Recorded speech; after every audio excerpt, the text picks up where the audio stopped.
Hey, y'all. Oh, hold on one second. I had something playing in the background. Hey, y'all. Happy Sunday. I'm glad y'all came to hang out with me for a little bit. Okay, we doing trending topics on a Sunday. We just got a little bit of something to talk about today. And it's titled "Give It Up." Mm, give it up. Sometimes you just got to give it up. And what are you talking about, Diva? I'm talking about this Diddy drama. There's no way out for him. He might as well go ahead and give it up. See who he can pay, see who can shut up, see what he can do. And what's interesting though is it's a consistent thing where the people are afraid to talk. I don't care if they work for Diddy for a day, 24 hours, if they bumped into him in the club, they don't want to talk. Now, I've never seen, when you watch these gangster movies, right? You see how they all afraid of the mob boss or something like that. I've never seen so many people afraid of one person.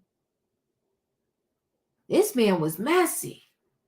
I mean, nobody wants to talk. Even the people that are saying that he never did anything to them, that they didn't have a problem with him, they don't even want their name to be known. Because they feel like the people are going to come for them just because they saying Diddy never did nothing to them. So they'll tell their Diddy story, but they said, please don't mention my name. So the Daily Mail, I want to say it was, or Daily Beast, they got 5 ex-employees of the Sean John brand to speak out. And they all said what we know to be true, or what we heard to be true now, that this man was a total monster. You couldn't look at him. Don't you ask about his girlfriends or the woman in his life? Don't disagree with him. He wants you to put him up on a pedestal like he was an idol, like he was God or something. And don't you dare question him. And what is also consistent is you had to work hours on top of hours on top of hours and probably not get paid. Now listen, what I don't understand is, and I get it, who doesn't need their job? But you find you another job and you be like, deuces, I'm leaving. Or matter of fact, I'm not one, I have never left a job without giving my notice. But when you in a situation like that with Diddy, where everybody's scared of him, and the people, as soon as you come on, they warning you, stay out his way. That ain't the type of job you want to be in. So we're going to talk about that. Then another person that needs to give it up is Cardi B. Listen, I am not one. I would never tell nobody, leave your husband, leave your wife, leave your marriage, leave your relationship. None of my business. But in this situation, because Cardi B, she keeps her business on the street. She allowed us into her life. So I'm in her life by default. So I'm going to say, Cardi, it's time for you to go. Some rapper, Bia, said that she slept with Offset, and said she slept with Offset inside Cardi B's house. Now, if you're going to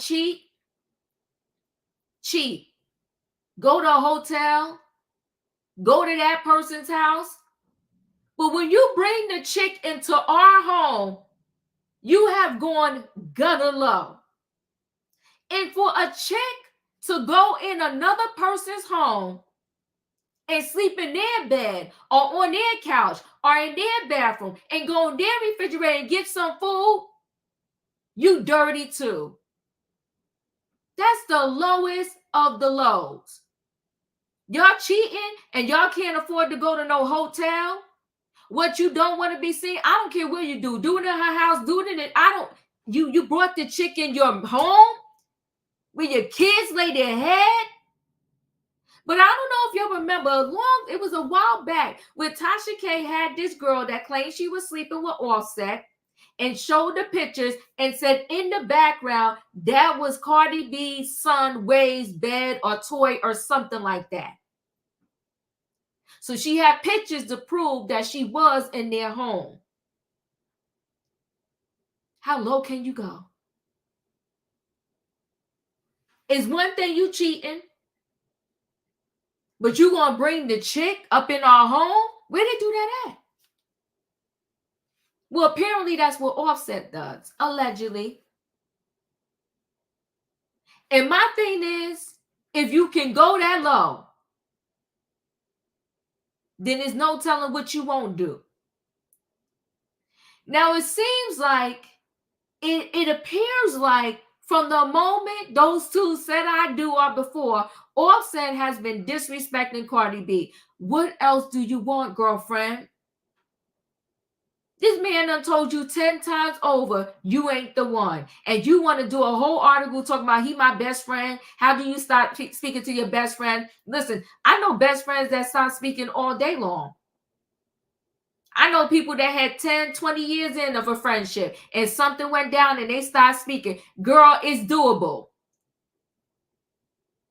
Find yourself another best friend. Because when he got you turning on your phone, getting on the Instagram to argue with some chick that said he was with her, that she said he was with, good child, give it up. Give it up. It's too much. Then we got Keefe D. This man, he holding on to a wing and a prayer. He was on the YouTube streets. He wrote a whole book. He collected pieces of the newspaper clippings when they talked about, the unaliving of Tupac Shakur. And now he, facing trial. I think his trial is coming up late summer, something like that. July, maybe. He's pleading the fifth. And the lawyer said, as a result of him pleading the fifth, he may get off. Because it is the burden of the prosecutors to make sure that they have enough evidence to convict them. Now, will all of these YouTube interviews that he did, sitting back in the chair talking about, yeah, I did it, which was disrespectful anyway. People like to play games. You're talking about someone's life, right? You got Tupac who lost his life. You got family members at Tupac that are still alive. And they got to look on the YouTube and hear you running your mouth talking about you did it, you was involved, and it's a kiki and a ha-ha to you. And meantime, their family member is gone. But now you're trying to put the train in reverse.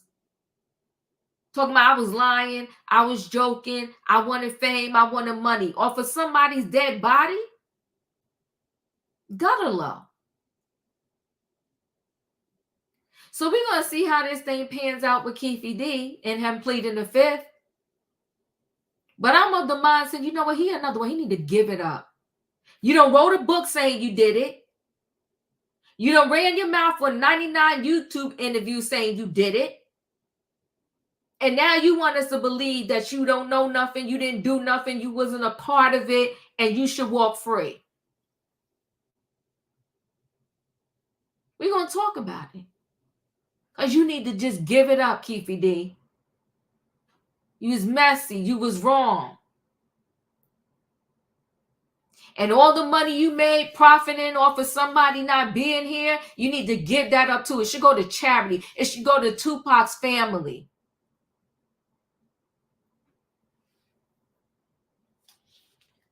Now, this Diddy thing, I don't know what to say about it. I don't know what to say. The man, I've never in my lifetime seen somebody that done so, or maybe I just didn't see it, done so much damage to so many people. The people just piling up,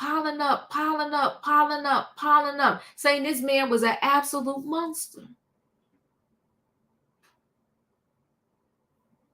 Now, I saw Janice Combs little clipping of her at her granddaughter Chan's graduation the other day. The paparazzi busy talking to King Combs, trying to get Justin Combs to say something to Quincy. I want them to ask Mama Combs. Maybe Mama Combs will come to New York. I need to ask her a question. What did this man see growing up? Why is he so angry? Why did he treat so many people so badly? People are traumatized to the point where now it's decades later and they still don't want to mention his name. Now we're going to bring the people on in the building. Y'all know what I need, right? I hope y'all hit the like button. Y'all know what I need, right? I need a what in the chat. I need a choo-choo. Hold aboard, everybody. It's Sunday night. It's trending topics, and it's titled Give It Up. We got Diddy Drama. 5 former employees said that he's a monster, okay? And they said that all women are responsible for his success. We're going to talk about it. We're going to talk about Cardi B. I don't know if she was on Instagram, Twitter, whatever social media she was on, fighting with some chick that says she slept with your husband. Listen, don't call me talking about you slept with my husband. Don't send me an Instagram message. Don't send me a memo. Keep him. Keep him. He for the streets. Y'all two have fun together. And when karma hits you, don't be asking God why. And Keefe D is Keefe D. But we're going to talk about, come on, Savannah, tell the people to get their tickets. I'm going to go ahead and load this train on up. Hey, Leah. Hey, Diva. Choo-choo. Choo-choo. Hey, my opinion. Hey, Diva. Choo-choo. Hey, Diva. Hey, panel. Hey, Katrina. Hey, Tay-Tay. Hey, Julius. Oh, Wayne in the building. Okay, you coming up. Hello, everybody. Hello, everybody. Do not cheat the diva. Take care. Click those like button. That's your ticket. It's free, okay? Thank you. Hey, Wayne, you hanging out with us all right now on the Sunday? Oh yeah. Listen, okay, wait, Yet said Diva. Actually, Tasha K exposed that Offset cheated and they came back at her and called her lie. But the girl had the evidence back then. The girl had the picture back then. They called her lie, but the girl had a picture back then, said the son's crib or bed or toy or something was in the background. It's messy. Oh, come on, Raheem. You just pulled up. You right on time. We just about to pull out the station. Before we do, remember the other day we showed here where the man, he driving, his license was suspended, and he on virtual court. He said it's embarrassing. Let's just give that quick little update. Let's hear what he said went down, okay? He said it's embarrassing. Hold on now. Let's just give this quick little update. Viral video fallout after a man was seen driving during a virtual court hearing for driving on a suspended license. Today, Corey Harris talks about why he was behind the wheel, but he also says he should not have been charged in the first place. And 7 News reporter Kimberly Craig talked to Harris and checked into that suspension. After he was busted driving on a suspended license, Corey Harris had to report to the Washtenaw County Jail here. And today I asked him what everyone wants to know. What were you thinking? What was I thinking? I was thinking about getting my wife medical help. That's what I was thinking. Corey Harris said that's why he was behind the wheel earlier this month when he appeared before District Court Judge Cedric Simpson, who knew Harris was appearing on a charge of driving while license suspended. Mr. Harris, are you driving? Actually, I'm pulling into my doctor's office, actually. So just give me 1 second. We spoke to Harris by phone today, and he said the doctor wanted to see his wife for some ongoing medical issues that had worsened, and he didn't think about anything but getting her there. You stationary? I'm pulling in right now at this second. Yes, I am. Corey Harris was cited for driving while license suspended in Pittsfield Township back in October. He said it was suspended for unpaid child support. Secretary of State records show his license was first suspended for child support back in 2010. But Harris told us he thought his license had been reinstated. They were supposed to have been lifted it 2 2 years ago, but they didn't. And according to the Saginaw County court records we found, Harris is right. In January 2022, a judge rescinded that suspension on his license, but for some reason that information never got to the Secretary of State, where even as of today, his license is still listed as suspended, the same records the judge was going by. This is a driving while license suspended, That is correct, Your Honor. and he was just driving. Failure to turn himself in will result in a bench warrant with no bond. It's very embarrassing. And with the type of ties that I have with the church and the community, it's very embarrassing. Thursday afternoon, Harris told us he was going to the Secretary of State's office to try to straighten out everything between them and friend of the court once and for all. Always double check behind these workers, because they will say that they will do something and they don't do it. In Ann Arbor, Kimberly Craig, 7 News, Detroit. Well, let's hope he gets that straightened out. Thank you. Child support. People pay your child support before they suspend your license. All right.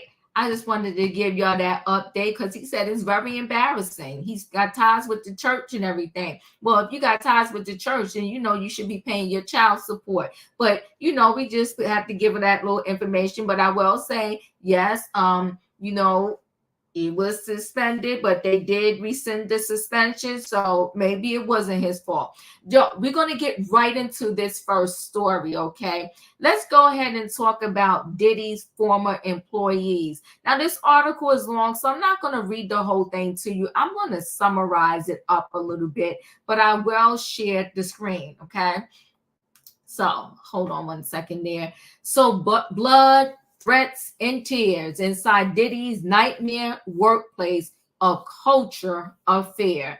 So his former employees are pretty much saying that, you know, they wasn't surprised when they saw the Cassie video, because if you work for him, that same type of violence, so to speak, was extended to the workplace. So he was a piece of work.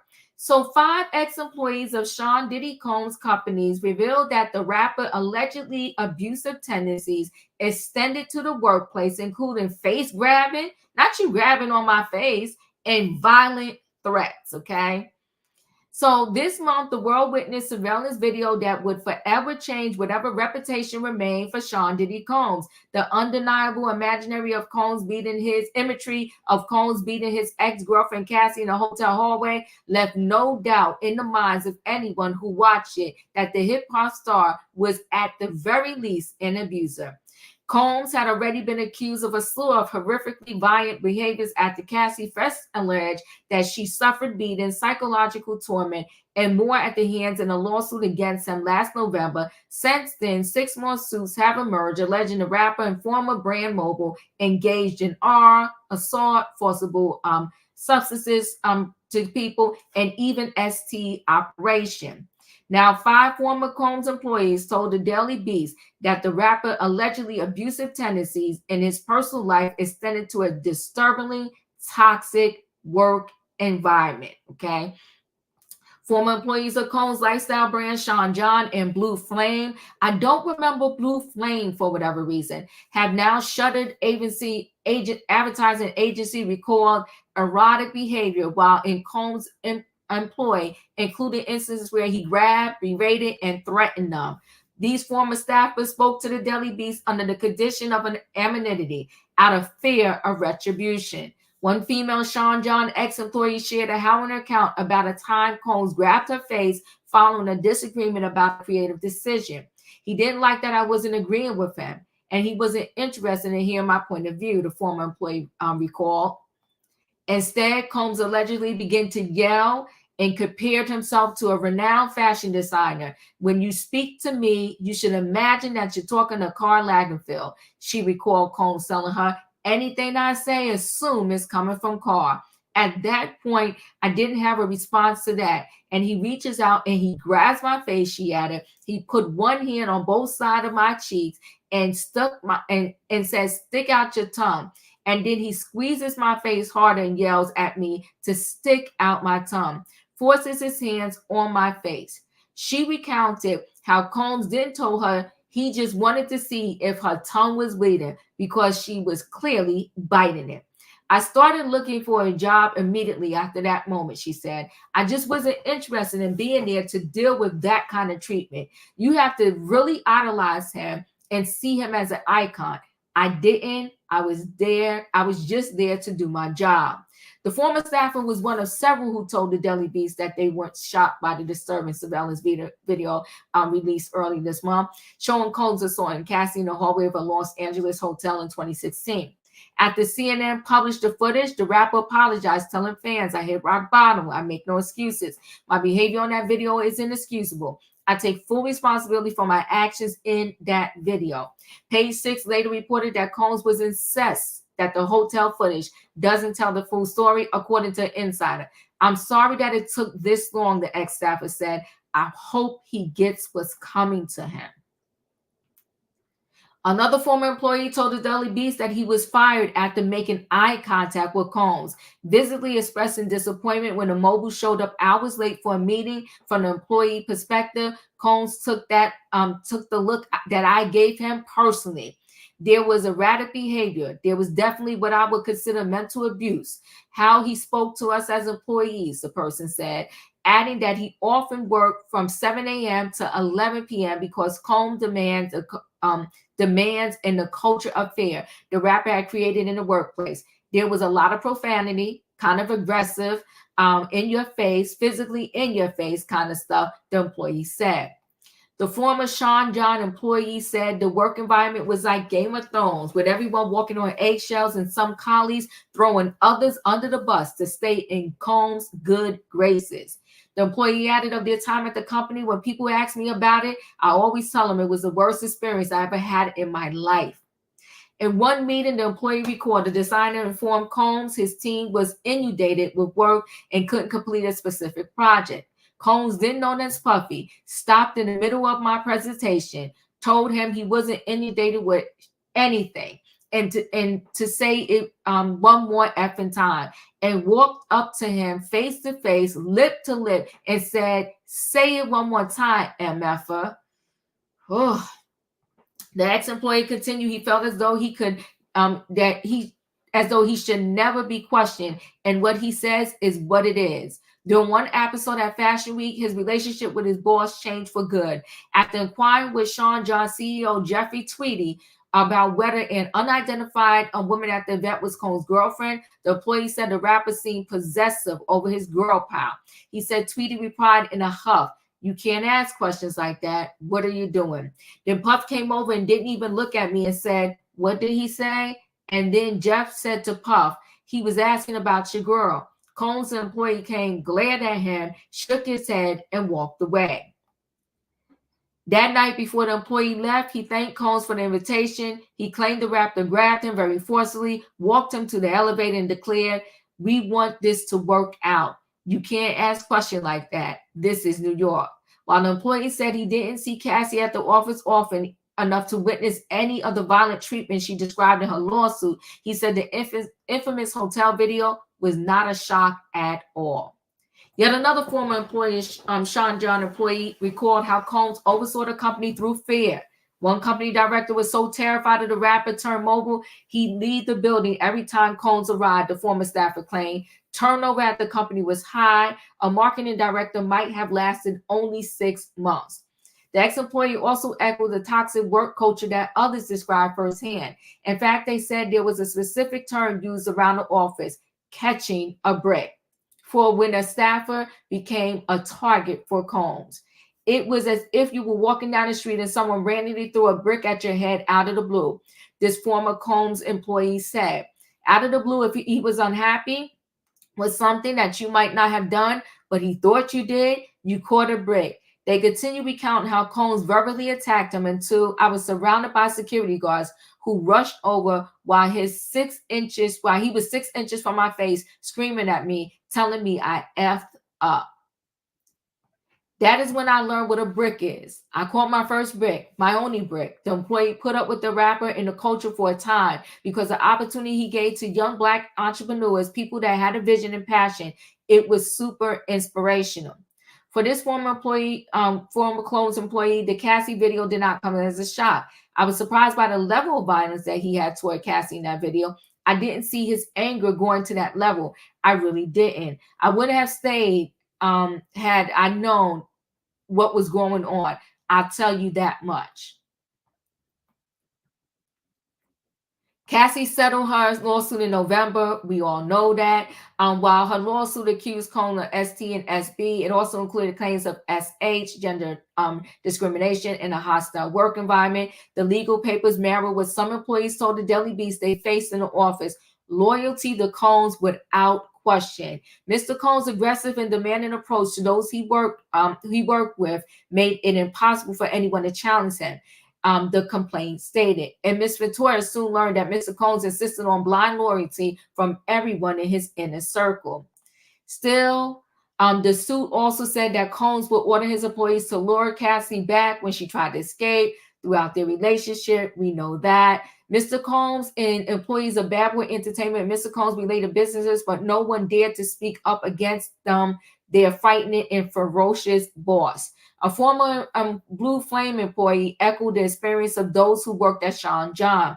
There was a lot of cursing, a lot of talking to people crazy, a lot of calling women bees, saying F you or stupid, or I'll fire you bees right now.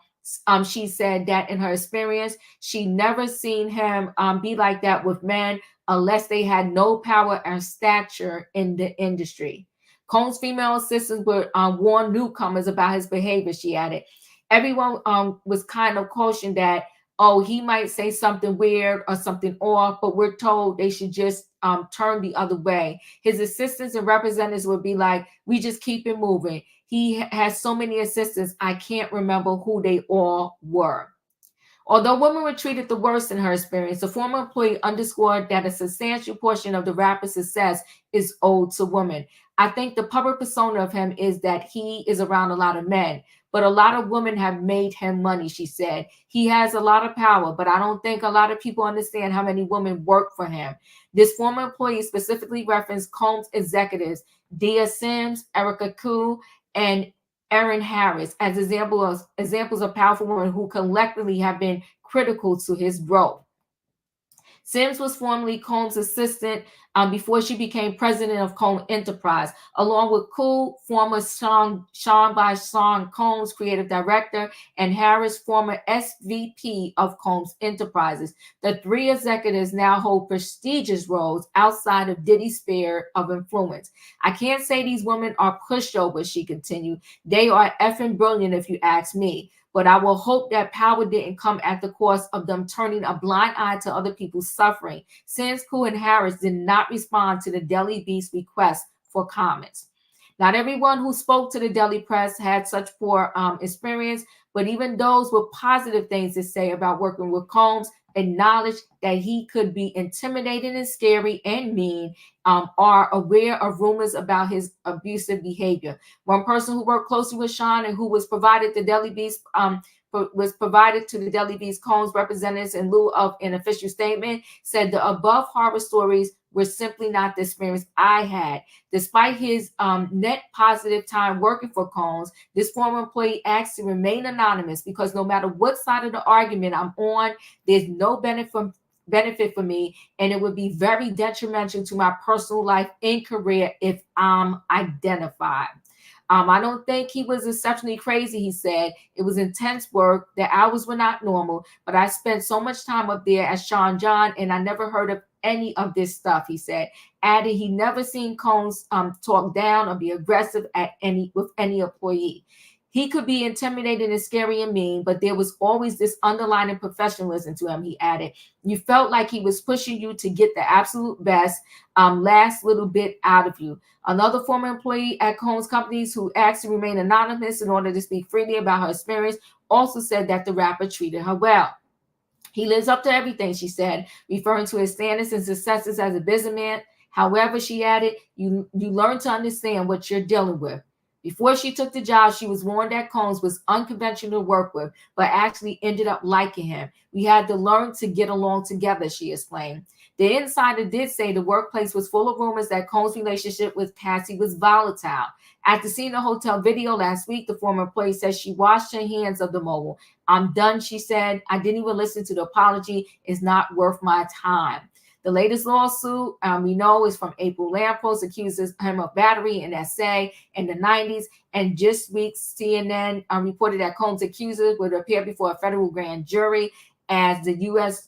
Justice Department potentially seeks an indictment against him. One former Sean John employee told the Daily Beast she was disgusted by the hotel surveillance video. The video disgusted me both as a woman and someone who used to take pride in working as Sean John, she said.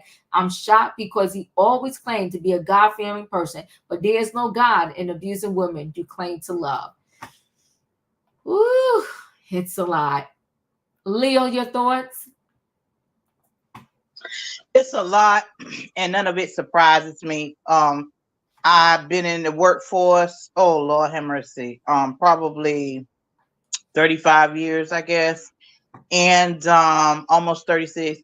And none of it surprises me. I have worked for people that would scream and holler, but what does surprise me, even though they didn't scream and holler at me, now we might have did some tussling of some words at different points in times, but what really surprised me is he physically put his hands on people, like squeezing that woman's face and telling her to stick out her tongue.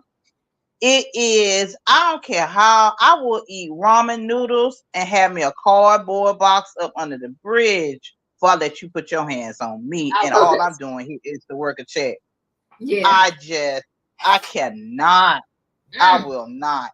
And it is a lot, but that's in the area of which these people were trying to hustle and grind in that industry to try to get the experience. He was on top of the world, and to have his name on a resume took a lot of those people that did endure to other heights and other corners. So it's not something that I want that bad, fame come at a cost. It's just something that I would not be willing to pay. But I definitely am not surprised nor shocked. I'm quite sure he was a terror to work for. And now people are speaking out about how bad it was to work for him. And I'm quite sure we're going to hear others, speak out about how bad it was to work for him. So I'm not surprised, Diva, none whatsoever. Yeah, thank you, Leo. In my opinion, you're up.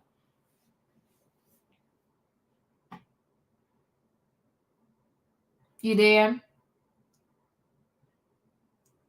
Okay, I don't know what happened in my opinion. I'll go to Katrina. You're up. Yeah, this is ridiculous. I feel sorry for people that went through all that. Like y'all said, no job is worth waking up to deal with somebody who is SAing you at work.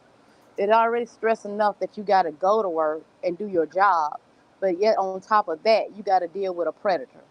That is ridiculous. And the thing of it is, I wish these people, they're coming out now. And some of them did come out. But of course, who's going to take their word over Diddy's? Because he's the one with the money.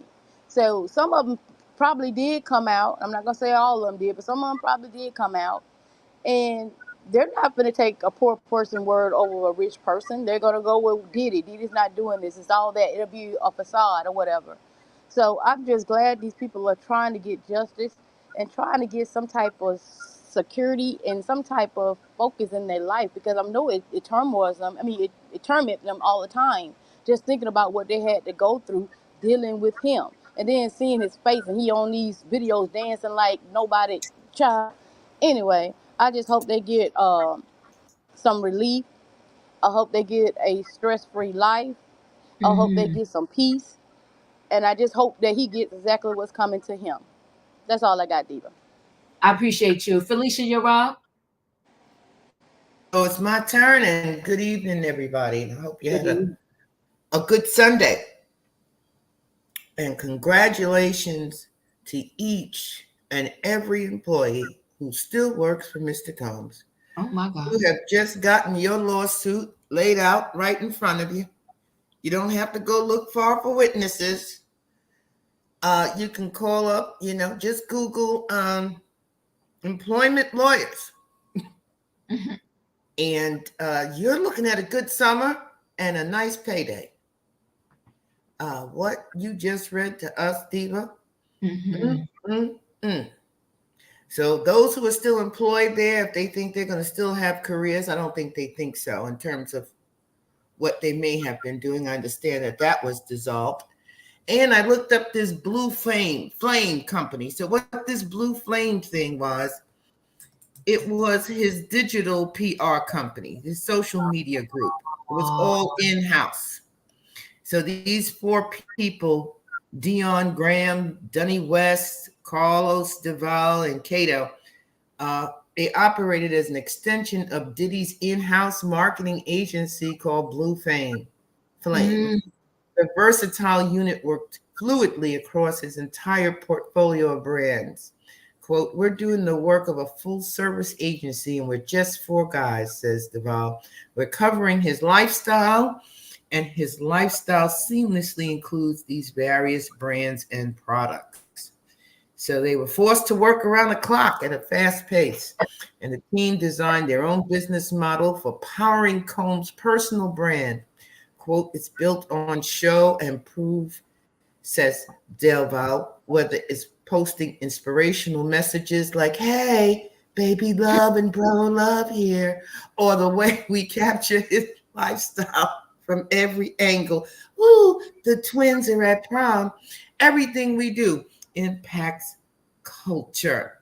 For someone like him who has achieved so many things, it's about staying creative, staying inspired, and being able to deliver more than what he expects." Well, I close out my opinion.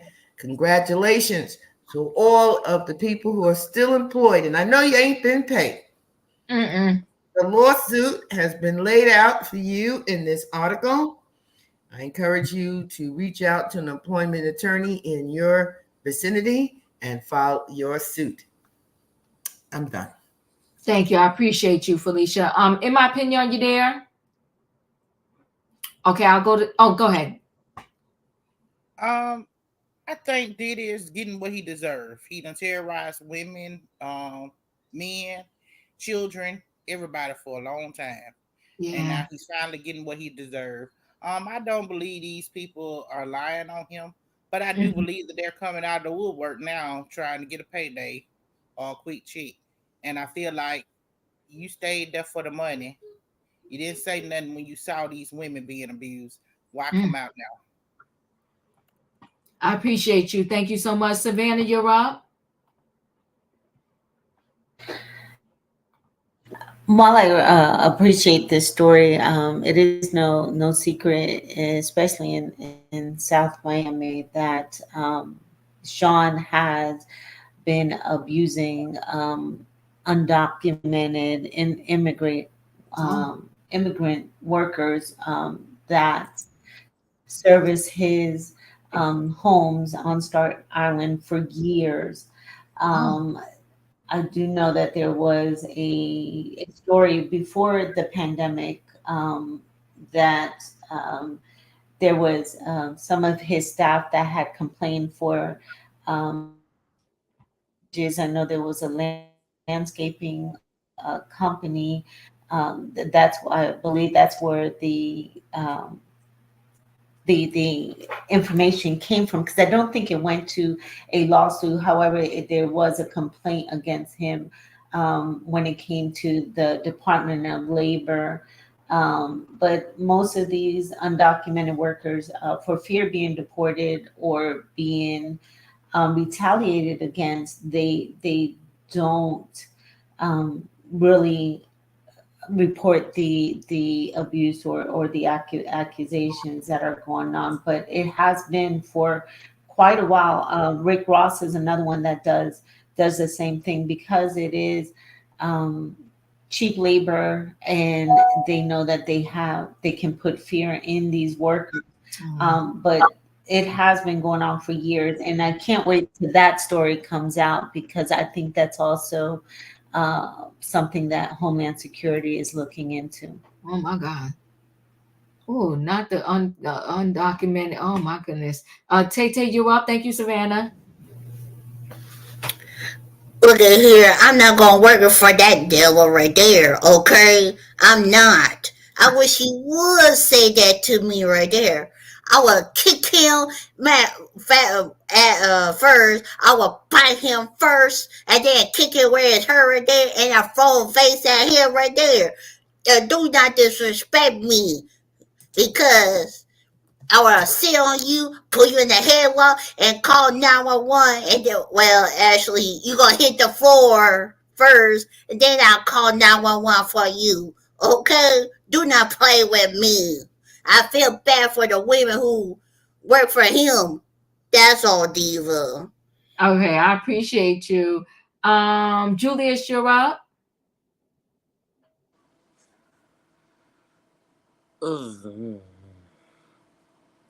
I would not work for Diddy. I would not even associate with Diddy. He is not my cup of tea. He thinks he's God's gift. He's not. And I'm not allowing him to interrupt my peace. That's all. Thank you. Wayne, you're up. Yeah. You know, Diddy could hold a master class on predatorism, if that's the word. Now, this man has all these employees, okay?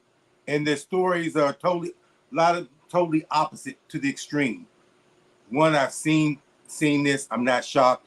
Others, he's been a great boss. He's been good, you know. See, Diddy is a predator, and he knows the characteristics and the things to look for to know who's going to react and who's going to be afraid. It's like, you know how animals can detect when you're afraid? Yes. So obviously, he knows some of these people, like maybe in his clothing business, whatever, if anybody had ever found out. So these people, according to the article, I guess, they don't know nothing. He's been a good boss.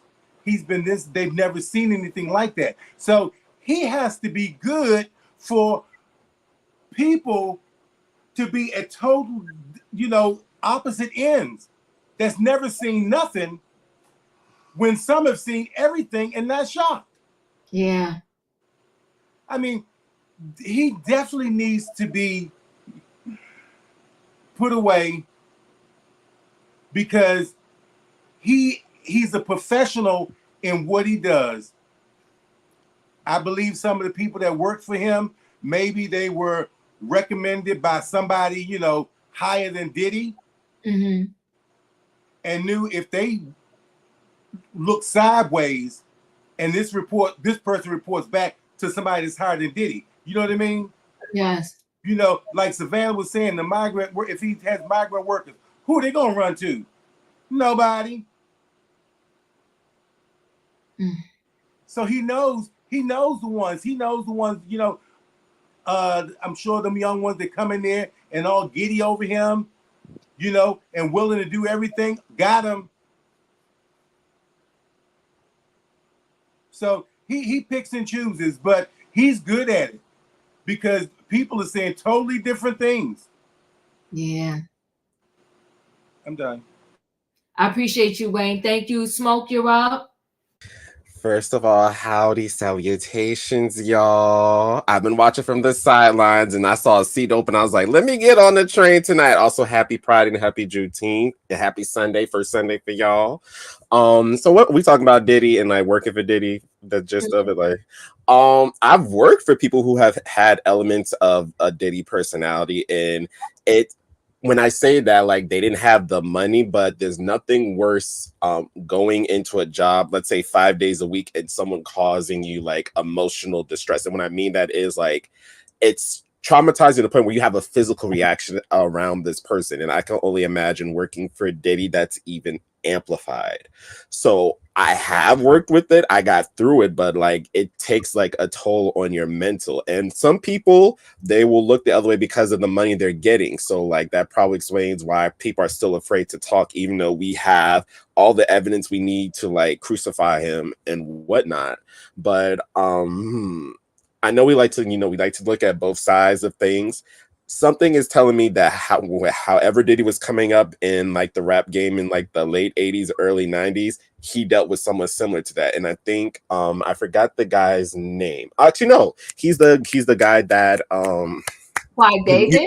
Yes, I think he is the head of the fish in the music industry. So Diddy is just a part of the part of that, where I feel like it stinks from the head down. So I feel like it was Clive Davis that I'm allegedly Clive Davis I'm thinking of, and then another one, the one who manages Jennifer Lopez, her manager, they said he may have turned Diddy out allegedly. So that's why the behavior that we're seeing, like the FOs and whatnot, he learned that. So he's Diddy is just a part of a bigger problem of the music culture where they participate in debauchery and like really like dehumanizing people, because that's just how everyone had to pay their dues that way. So like it's all the same versus like trying to do it differently. But no, I've worked for a Diddy before.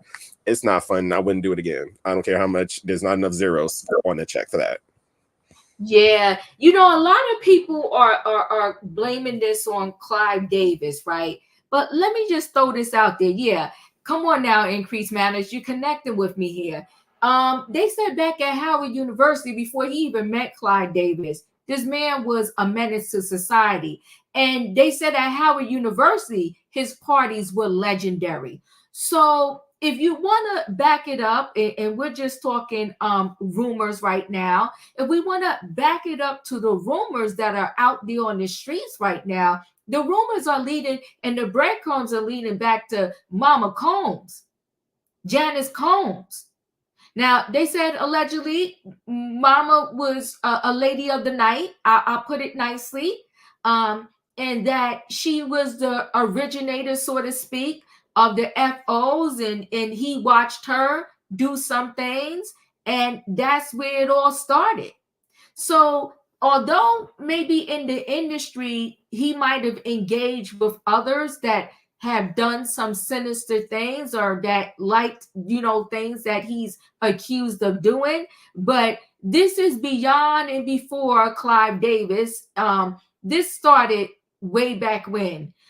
Diddy was Diddy before he met a lot of people in the industry, and maybe some of the industry insiders helped him, level up, so to speak, his sinister ways. But it existed before that, because we got the what was it, the other document that dropped the other day, was it Rolling Stones, their 6 months investigation.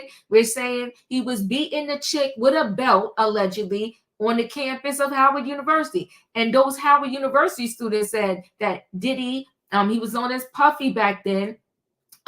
His parties was legendary. And also they told how he got the name Puffy, because he used to just get so agitated and puffed up over everything. And this was all before he met his so-called quote unquote industry friends. Not saying that you can't be true with the Clive Davis and the Andre Harrells and the rest of them, but Diddy had the makings in him way before he met these individuals. We'll go ahead and roll into the next story. And the next story I want to talk about is Cardi B. We can never tell our friends we support our friends, we are there for our friends. And whether your friend is just in a bad relationship where maybe their spouse is cheating, or if your friend is in an abusive relationship where the spouse is putting hands on them, you can't ever tell a person. You can encourage them, you can be there for them, you can talk to them. You can't ever tell them when to leave. When somebody has a vice, even if the vice is they're alcoholic or drug addict or whatever, until they had enough, they're not going to stop. But Cardi B, I'm just wondering, at what point will she get enough? The man has disrespected her. Now the side chick is disrespect to her. I mean, what do you want? Do you want him to physically bring a chick in the house and tell you she's the one now? Because I think she would even try to still work it out. So the latest rant is last night, apparently, she went on live on one of her social medias, and she was, going back and forth. She ain't the side chick. She's Say that saying again? that she ain't the side chick. She's saying that Cardi B is letting side chicks come into her house.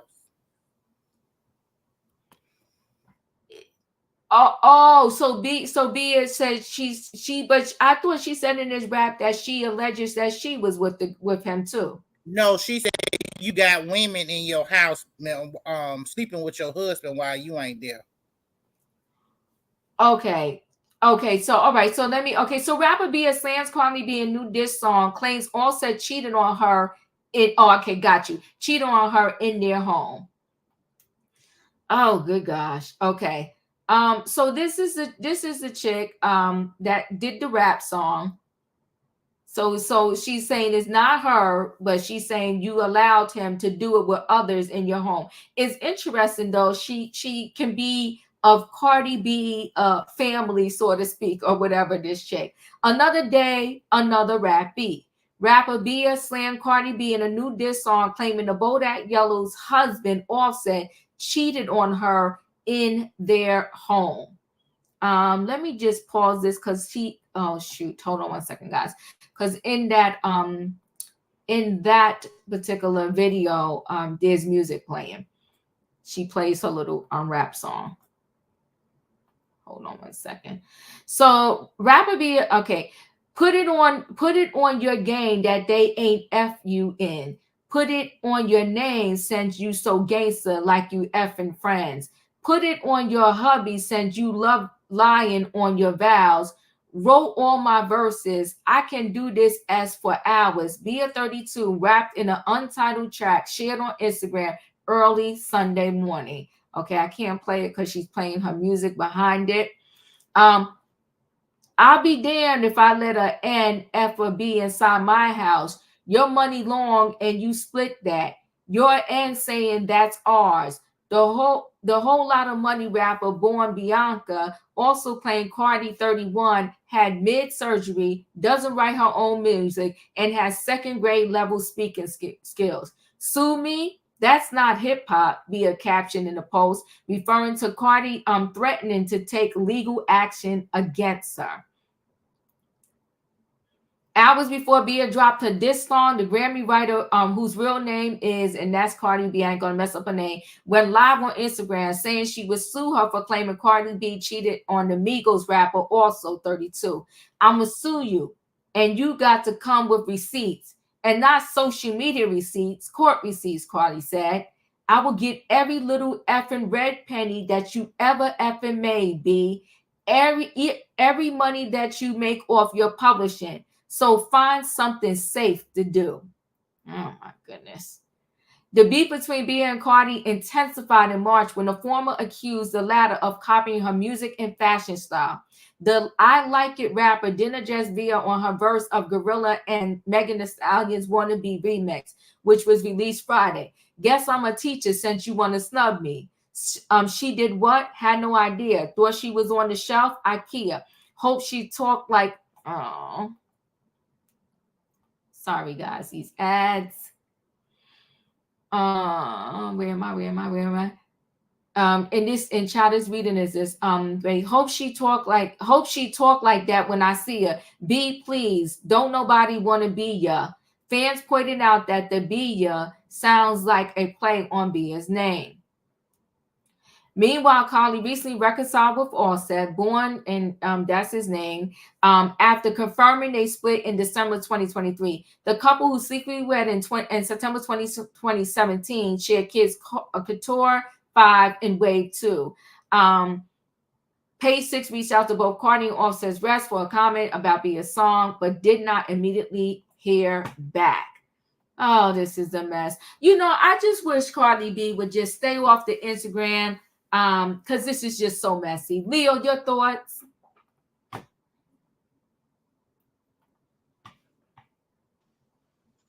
I'll tell you what, Cardi B will take the bait, won't she?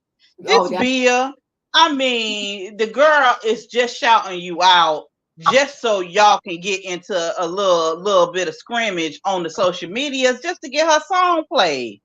I mean, it is just like, if every time somebody say something about this man that you with, that you already know that be stepping out and be doing his thing and hoeing the road, you don't need to be with this man.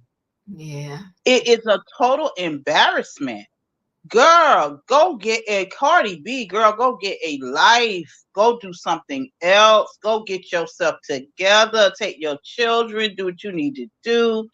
It is just unbelievable to me that this young woman, and she is very young, that you can climb the heights of success, but you will invest all this energy into this man and you ain't getting nothing out of this girl.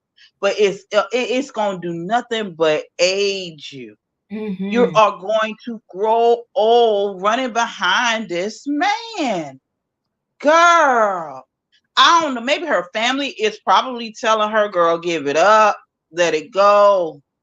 I'm not, and I'm just like you, Diva. I am not one to tell people how long they need to be married, when they need to let it go, how, what they need to do in their marriage, because I am not married. So I don't have no place in this. I don't know these people, but I can see on the outside, girl, this ain't it. Cardi, girl, this ain't it. I'm rooting for you though. Good luck. Good luck, right? In my opinion, you're up, and thank you for helping me out. Okay, so let's get some more details to the story. Okay. So the reason why Cardi B, she's not mad about the diss track. So the girl has been trying to get Cardi B's attention for a while. And in this Instagram live, Cardi B showed the proof. Where this girl has been, touching her stuff with her, telling her she wanted to be on a song with her.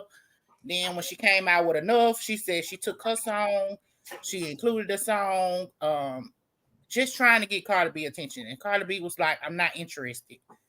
So then she went around telling people in the background that Cardi B was cheating on Offset to try to start a feud in her household. And so she was like, if you can lie on my, I'm not going to say the vulgar word she said, but if you can lie on my vajayjay, then, I'm going to send you to court. And then the girl sent her a message back, said, I ain't no Tasha K. And she said, you right, you ain't no Tasha K. Shoot, you're going to get worse because you ain't even got nothing. So, yeah. And the girl still sent her stuff and she showed the messages and everything. This girl has been baiting her. Let me tell you something. Be careful who you let bait you.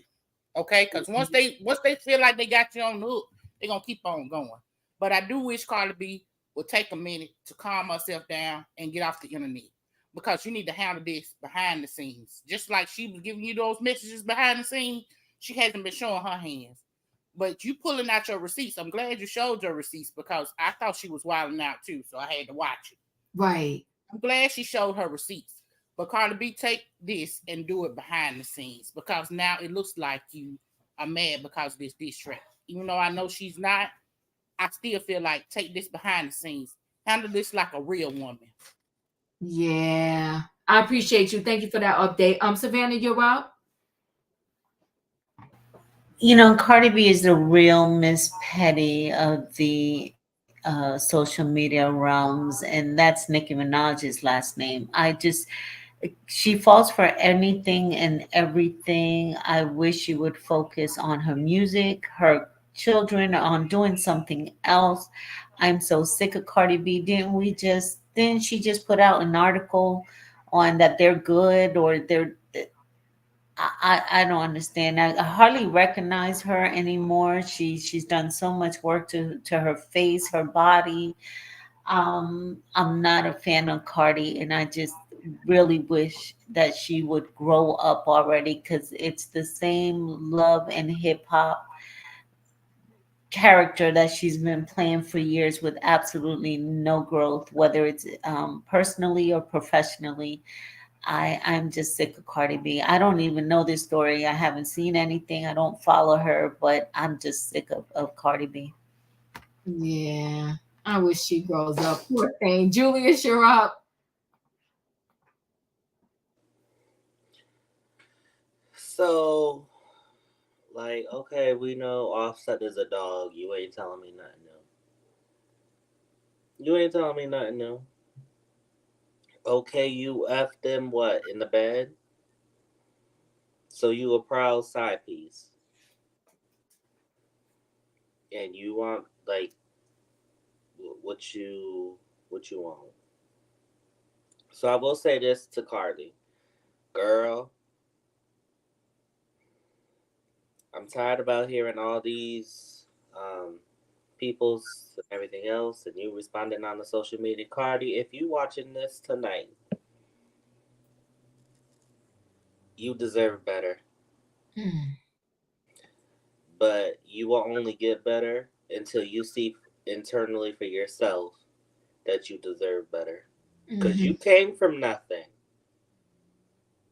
Got your start on VH1 Love and Hip Hop New York, and then launched your music career. You worked yourself up. You could do that career wise. Now do that in your romantic life. That's it. Thank you, Julius. Tay, you're up. Excuse me on this one, Diva. Okay, Katrina, you up.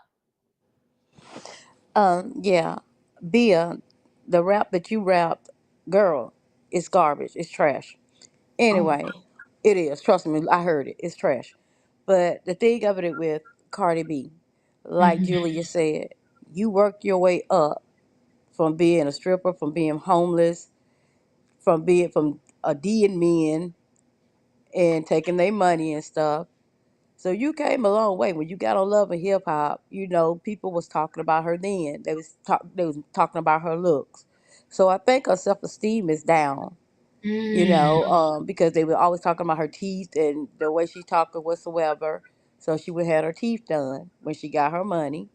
And, you know, she dealt with all these men or whatsoever, but she got, I think, really truly, she's like the only successful one on Love and Hip Hop that I Right. can remember from that era. Because the rest of them, I mean, remember I was out there, but she's escalated above her. So the thing of it is, and I wish she would have took her own advice that she gave Peter Guns, how he had Amina and Tara looking stupid on TV. Offset got you looking stupid on the social media and in these streets. Ooh. Girl, let it go. He, like what Felicia would say, he's for the streets. Or Leo, he's for the streets. He's for the streets.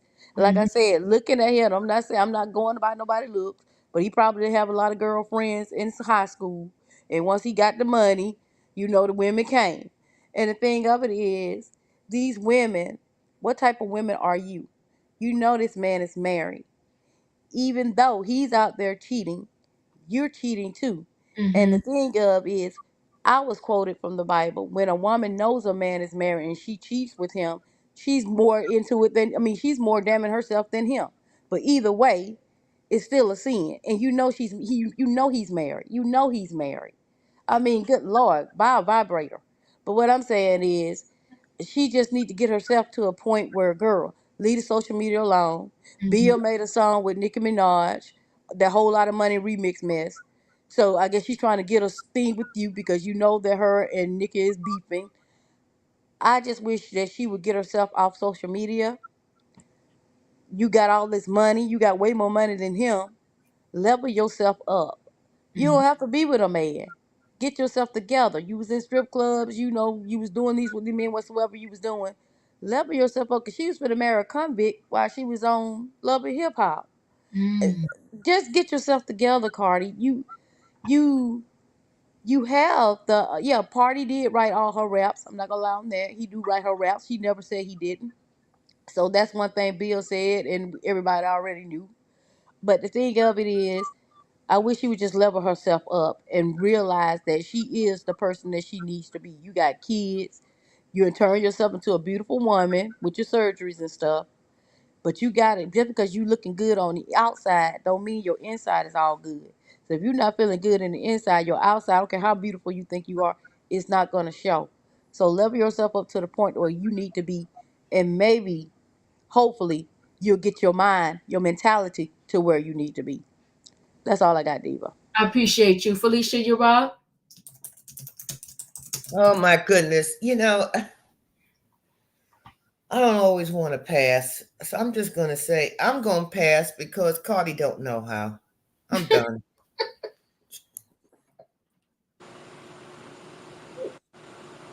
Wait, you're up.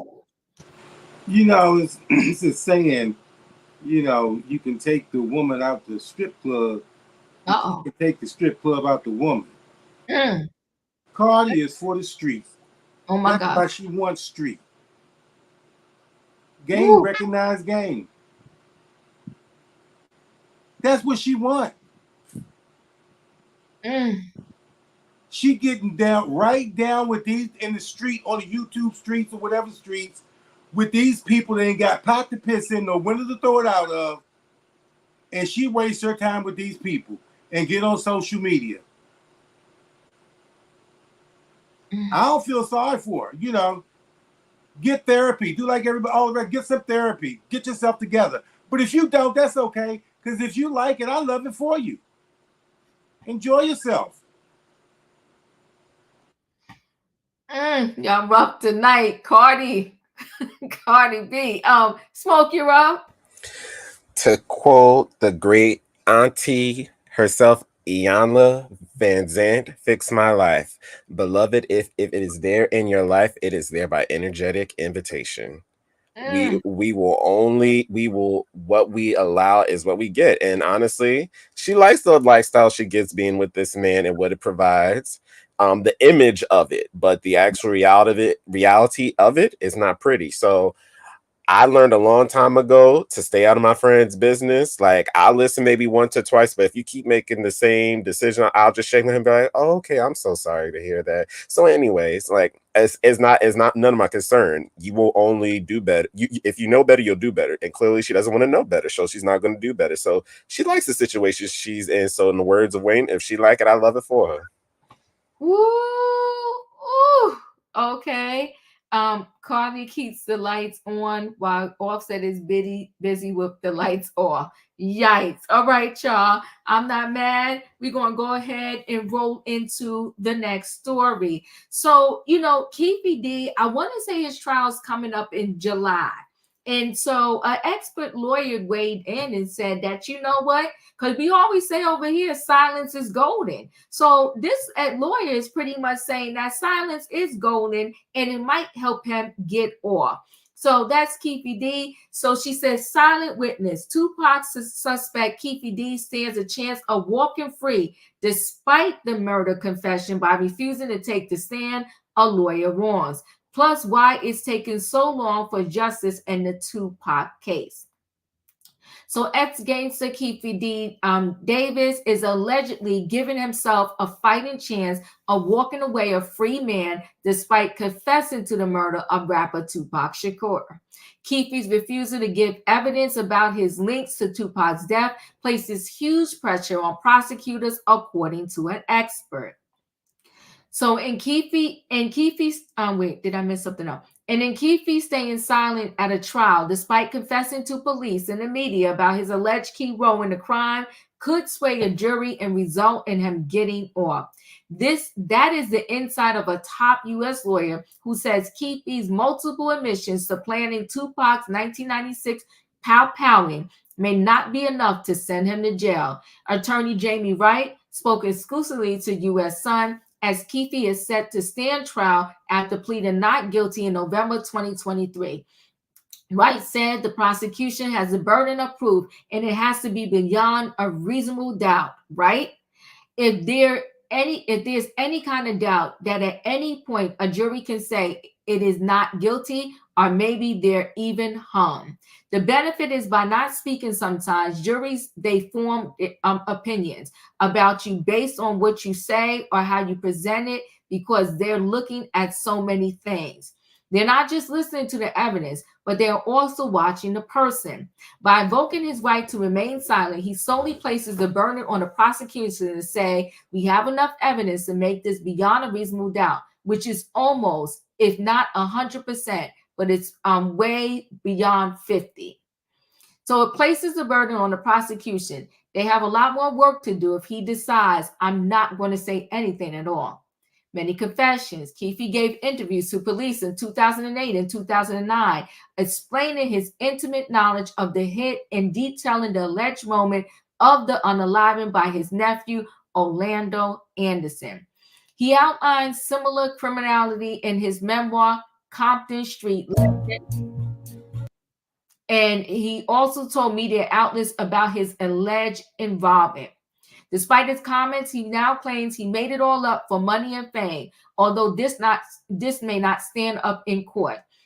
Wright says the jury may find him guilty after watching videos of his admissions and hearing tapes of his police confessions, which were allegedly given as part of an immunity deal. Asked whether she thinks he will be found guilty, she added, I would say I'm leaning on the side of the prosecution on this particular one. I just think the absence of a statement could yell guilty, but it all depends. I would have to watch his demeanor. I would have to watch how he presents himself while he is sitting there during the trial. I have to know who the prosecutors are. Why it's taking so long for justice in the Tupac Shakur case? By the Sun's senior reporter, Emma, who has been reporting on the Tupac unaliving for the past decade. Tupac's fans have been waiting for justice for the iconic rapper for almost 28 years. Finally, in September 2023, there appeared to be progress with the arrest of Dwayne Keefe D. Davis, a former Southside Crip gangster from Compton, LA, who had been telling the world for years that he and his fellow gang soldiers were responsible for the hit. I've been reporting on the case for several years, and it's always appeared pretty cut and dry. Keefe has spent the past decade gaining notoriety by boasting about his alleged involvement in the pow-powing. Now he finally getting what he deserves. But despite Keefe running his mouth for years, I now believe a guilty verdict in November trial is far from guaranteed. Keefe describes in great detail in his memoir, Compton Street Legend, what went down the night Pac was unalive. Extracts from which The Sun has published. He claimed that he was offered $1 million by rapper Diddy to handle Tupac and Suge Knight. And when he and his Crip gangsters came across the pair driving near the Strip in Las Vegas on September 7, 1996, Keefe alleged he passed the pow-pow to his nephew, Orlando Baby Lane Anderson, who took the shot. Keefe said, if Pac had been on his side, I would have blasted.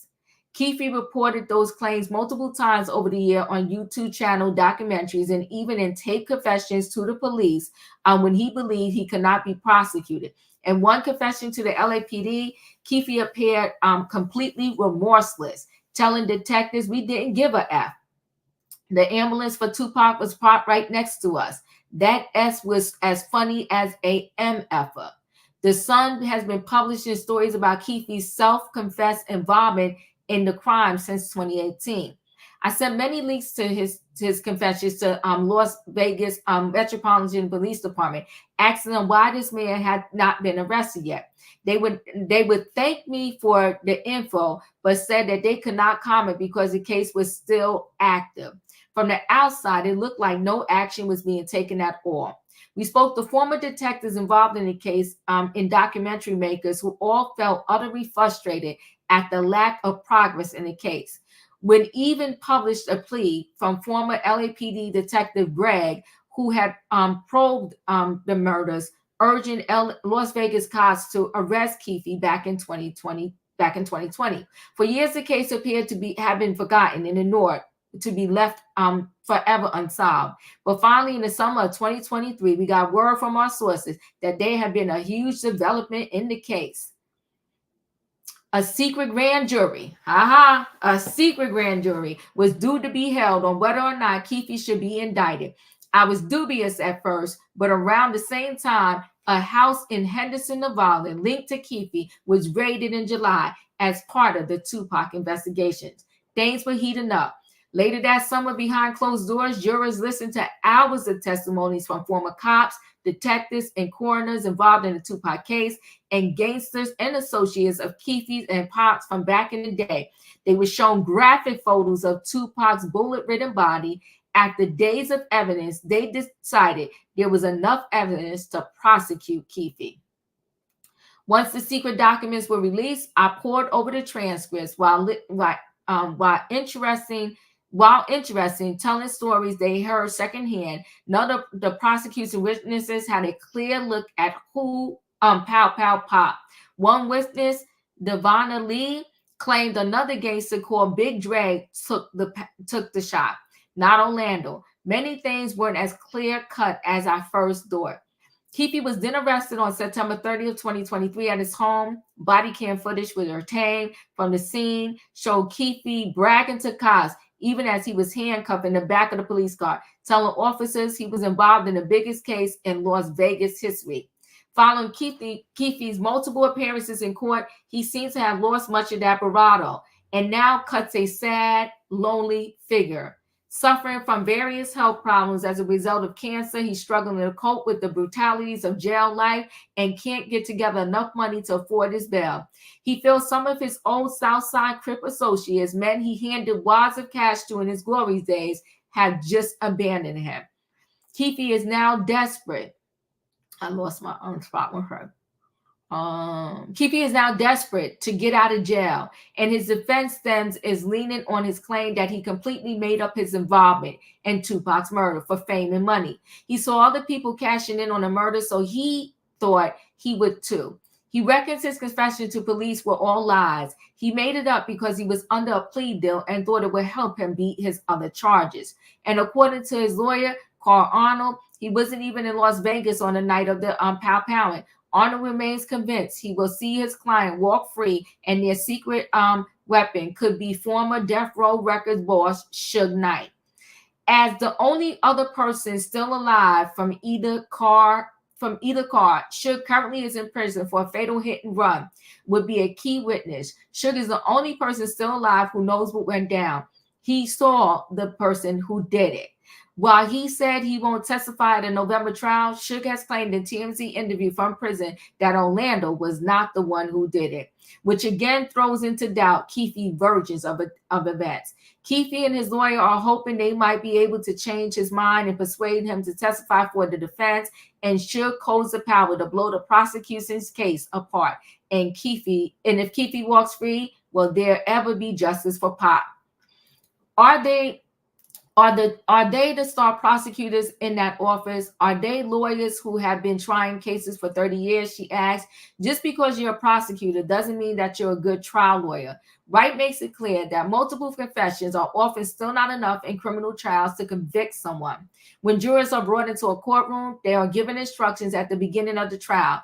And then once they go to deliberate, they're given a whole other set of instructions, which is you can't consider any outside evidence, she said. You're only supposed to consider what's been presented to you. You're not supposed to consult any party resources. You're not supposed to contact anybody in the case. Could they be sequestered? Possibly. If they are sequestered, then they're not looking at any television. They're not looking at any media. The benefit is by not speaking sometimes in trial juries, they form opinions about you based on what you say or how you present it because they're looking at so many things. So the eyes of watching it on media versus somebody who's actually in the room deliberating in a whole set of different circumstances because they're given instructions that are different. Meanwhile, Keefe plans to stop his recorded boast of hunting down the rapper in Las Vegas from ever being heard in the upcoming trial later this year. He admitted to being the ringleader of the group of the Southside Crips who hunted Tupac after he allegedly beat up Keefe's nephew Anderson in September 1996.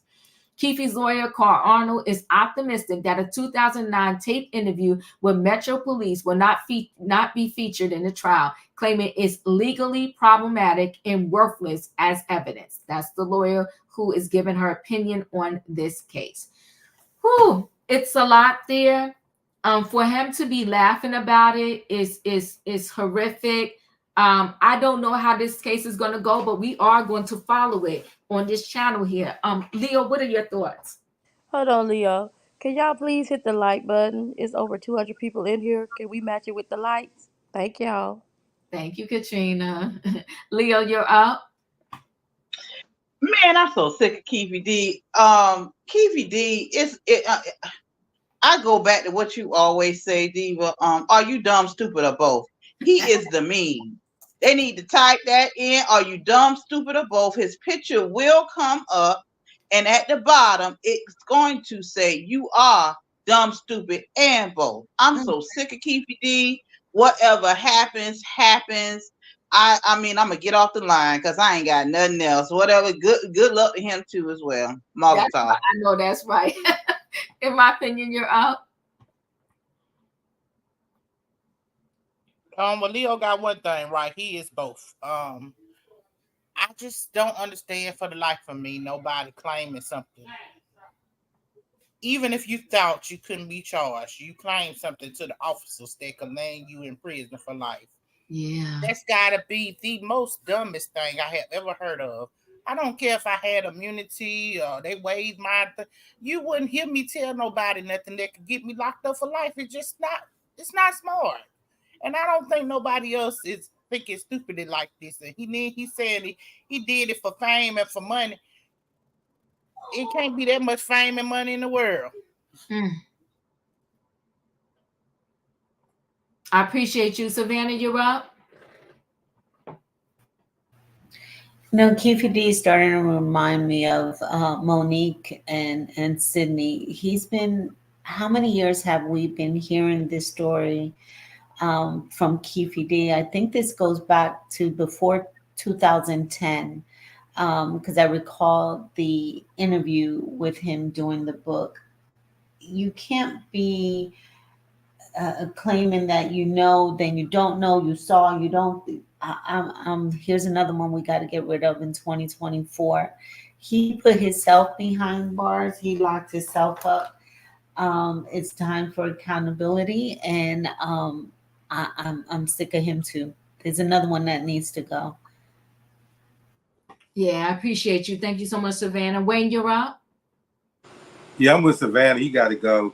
I mean, anybody that ignorant that's going to say in detail and taunt the police with, with all of, that they did it because they think they're going to be immune to whatever. Mm-hmm. I mean, it's just stupid. And he was supposed to be a Crip. For somebody supposed to be a Crip, I thought they could hold up in jail. Okay, come on now. I thought he was bad, And you know what? When somebody show you who they are, believe them. Mm-hmm. I would take them for face value. You said you did it, and the way you described it and everything, okay, you did it. In other words, I don't really have any sympathy, empathy, or nothing for him. He won't be missed in society if he's put away for the rest of his life. I know that's right. I appreciate you, Wayne. Julius, you're up.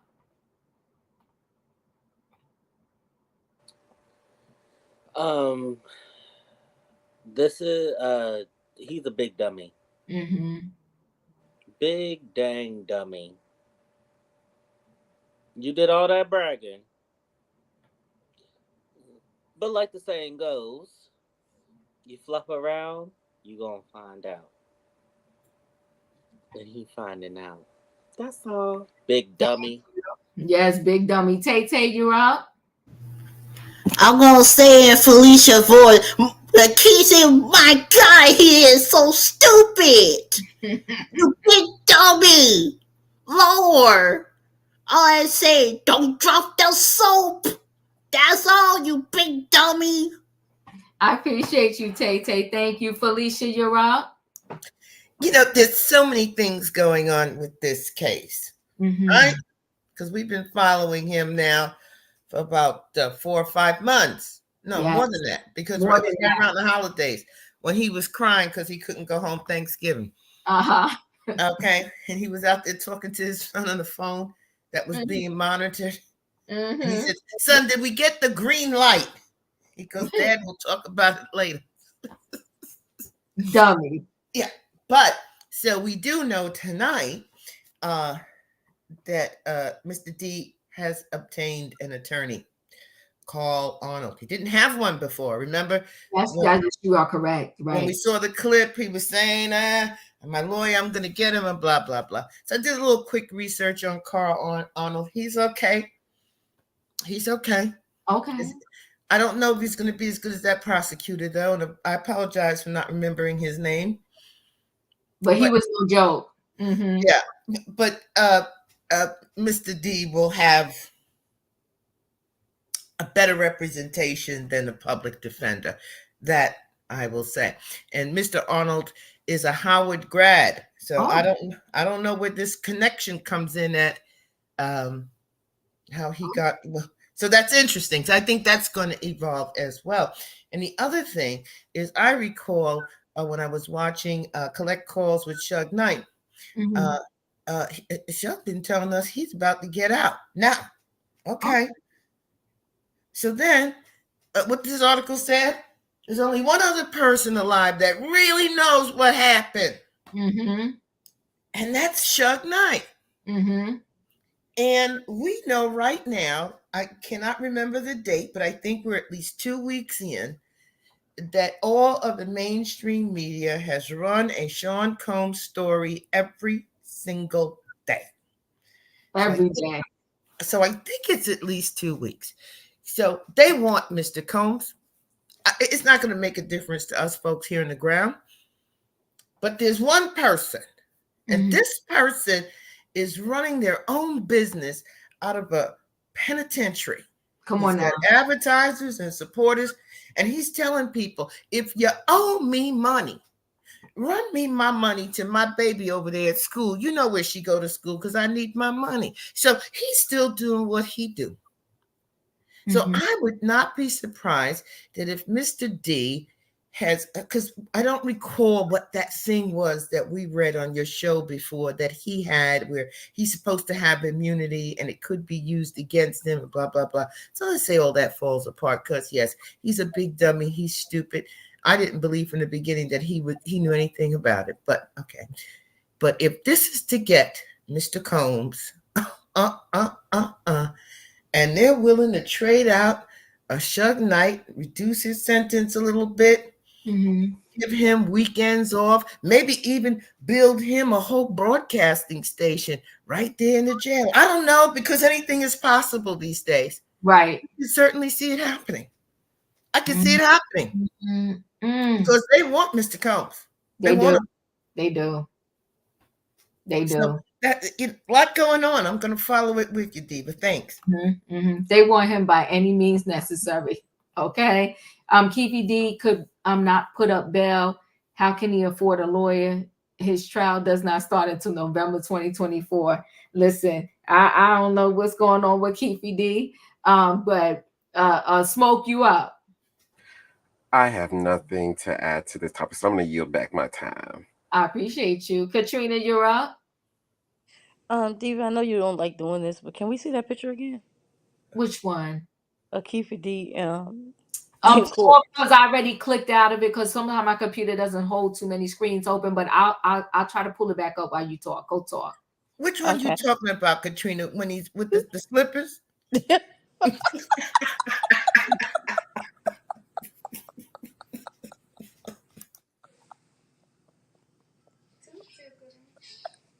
You got any comments on this? Oh my God!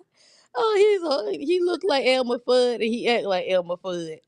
So now he gonna be treated like Elmer Fudd, and he ain't gonna get no wabbit. But the thing, he's so stupid, man. You set up and said that you am one of the hottest rappers out there, and you honestly think that people is not gonna come for you. Is you insane? And I know they say Suge know what happened. So if you knew what happened back in 1996, why haven't you did anything? You ran over somebody else on a parking lot where you didn't like what they were saying in the show, but you let your whole friend go. His M was never solved or anything, and you didn't say anything. That's Right. ridiculous and sad. But hopefully, Keefe, you learn to keep your mouth closed when you sit on Glad with your shades on. Glad made a fool out of you. Now you behind bars. So I hope your lawyer gonna do what she say she gonna do, because you cooked. That's all I got, Diva. Okay, I appreciate you. And he raked in all the dough. But you know when he's not the only one. a lot of them people that went up on Everlad got cleaned up afterwards. So listen, guys, I wanted y'all to meet this artist. Y'all might have known him. I never heard of him until I saw this video. I'm taking a chance because there's a lot of little musical clips in this video, but I want y'all to get to know this artist like I did when I watched the video. So I'm gonna roll right into the feel good story.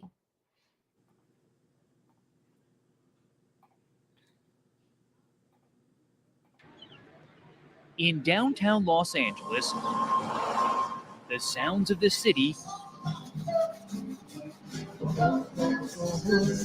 blend with the sounds of soul. The artist is Kadir Nelson.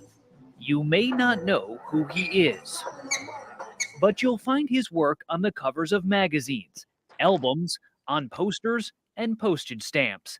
Then there are the children's books, more than 24 of them. The subjects may vary, but the theme is unmistakable. As a young kid, I didn't really see a lot of representations of African Americans. I felt like I had a self-appointed responsibility to tell that story, that children who would go to museums or art galleries or open their books and see images that look like them and be proud of those images. Images like Shirley Chisholm, the first Black woman elected to Congress, and baseball players from the Negro League, also civil rights activist Harriet Tubman. And then there is this portrait of Nelson Mandela, his fist raised in rebellion against apartheid. I like to choose subjects that are spiritually strong and internally strong because that's how I want to see myself. So when he was commissioned to create the cover for the 90th anniversary of The New Yorker, Nelson took the publication's mascot, Eustace Tilley, and reimagined him as a contemporary African-American man, a modern-day aristocrat, swapping his old-school eyeglass for an iPhone. How old were you when you were drawing something like that? That looks like it was from high school. He says his parents always encouraged his talent, but the inspiration for the elongated form found in much of Nelson's early work actually came from a TV show. Nelson was a big fan of Good Times and those paintings in the opening and closing credits. They were the work of artist Ernie Barnes, but passed off on the show as the art of character J.J. Evans, played by Jimmy Walker. I was probably about 5 or 6 years old, and I can see an African-American artist on television who likes to draw and paint just like I do. He also idolized Michael Jackson. Years later, the phone rang. Michael Jackson called, and we spoke on the phone, and he told me how much he really loved the Marvin Gaye paintings, and he said, I want one, but about me, and I want it to be bigger. This was the result. Finished after the superstar's death, it became the cover of Jackson's posthumous album. Nelson's work is also owned by Will Smith, George Lucas, Spike Lee, and actress, director, and choreographer Debbie Allen. Kadir speaks from a place of such quiet scream, I would say. Quiet scream. I call it quiet scream because he's a quiet person. He's a gentle person, but his art is just screaming at you. It is begging you to go in and experience and feel. It was Allen who convinced Nelson to illustrate a children's book she wrote. Sassy is her name. Ever since I was born and could see, everywhere I looked, I saw dance. But these aren't just any children's books. They are some of the few that depict children of color. When a child opens a book and sees a face that looks like them, they know that they matter. This is called Stick Ballers. Nelson's paintings may look historical. He's been compared to Norman Rockwell. But look closer and you'll realize he's painting something that rarely, if ever, happened. Black and white kids playing together in the 1930s. It's not likely that that could have happened, given the times, but it's great to imagine that it could have. This is what it could have looked like had things been different. There's nothing different Kadir Nelson can imagine doing with his life, because when that music starts to play and his subject, the late Muhammad Ali, comes into focus, his paintbrush starts to sing. I'm proud that I get to do what I love every day, to express myself creatively every day of the week. It's a pretty good gig. It's the best gig there is.